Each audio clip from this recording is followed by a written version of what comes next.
नमस्ते दोस्तों।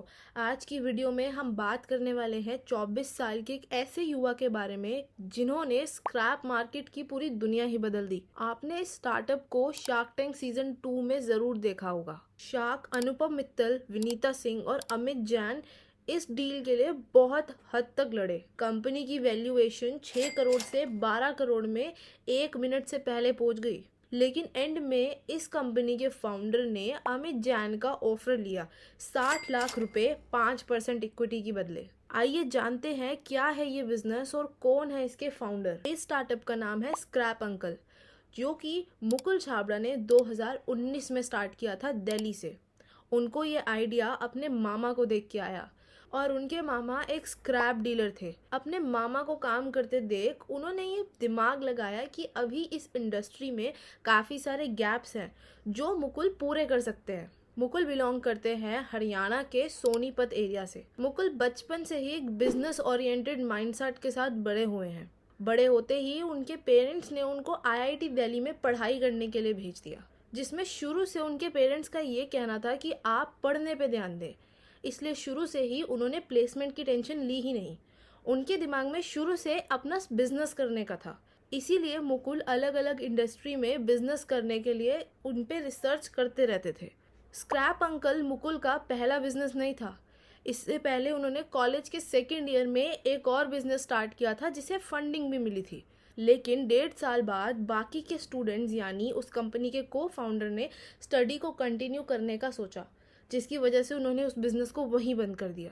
मुकुल का कहना है कि one man's trash is another man's gold. अपनी स्टूडेंट लाइफ में जब भी उन्हें टाइम मिलता था वो दिल्ली के स्क्रैप डीलर्स के पास जाके उनसे काफ़ी बातें करते थे, जिनसे उन्हें इस इंडस्ट्री के इश्यूज और गैप्स के बारे में धीरे धीरे पता लगा। उन्होंने एक इंटरव्यू में ये भी बताया कि बचपन में उनकी एक नई बाइसाइकिल उनके घर से चोरी हो गई थी। बाद में पता लगा कि वो बाइसाइकिल एक कबाड़ी वाले ने ही उठाई थी, जिसकी वजह से उनके पेरेंट्स ने उस कबाड़ी वाले को उनके घर में आने से मना कर दिया फॉर सेफ्टी इश्यूज, जो कि सही भी है। जैसे कबाड़ी वालों की कोई दुकान नहीं होती तो ये कोई एक ऑन डिमांड सर्विस नहीं है। अगर आपको आज उनकी ज़रूरत है, ज़रूरी नहीं कि वो आपको आज ही मिले। और इसके अलावा हर स्क्रैप डीलर हर चीज़ के अलग पैसे बताता है। इसके अलावा उनकी वेटिंग मशीन बहुत बार मैनिपुलेटेड भी होती है और हाई राइज अपार्टमेंट में तो स्क्रैप डीलर जैसी सर्विस ही नहीं प्रोवाइड करी जाती। जैसे ही मुकुल ने अपनी इस मार्केट में रिसर्च पूरी करी, उन्होंने स्क्रैप अंकल को लॉन्च कर दिया 2019 में। बट क्योंकि वो एक स्टूडेंट थे इसलिए वो फाइनेंशियल इश्यूज बहुत फेस करते थे।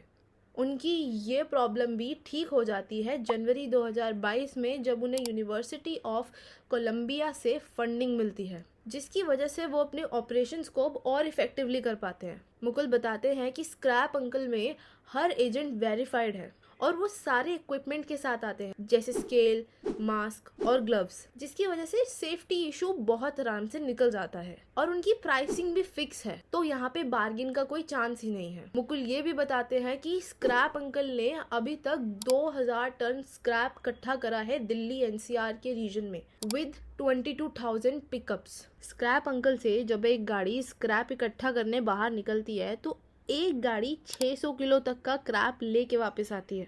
मुकुल का यही आइडिया शार्क टैंक में शार्क को बहुत पसंद आया, जिसकी वजह से शार्क टैंक का स्टेज एक बिडिंग वॉर में बदल गया। शार्क टैंक से निकलने के बाद मुकुल ये भी बताते हैं कि कैसे उनकी वेबसाइट पे 30,000 नए साइनअप्स आए हैं। स्क्रैप अंकल ना ही सिर्फ स्क्रैप इकट्ठा करता है, बल्कि वो मेक श्योर भी करता है कि वो उस स्क्रैप को सही तरीके से रिसाइकिल भी करे। अगर आपने स्क्रैप अंकल के बारे में पहले सुना था तो कमेंट में हमें बताइए। और अगर आपको ये वीडियो अच्छी लगी तो लाइक करें और शेयर करें अपने दोस्तों के साथ। और ऐसी और वीडियोस देखने के लिए हमारे चैनल को सब्सक्राइब करें।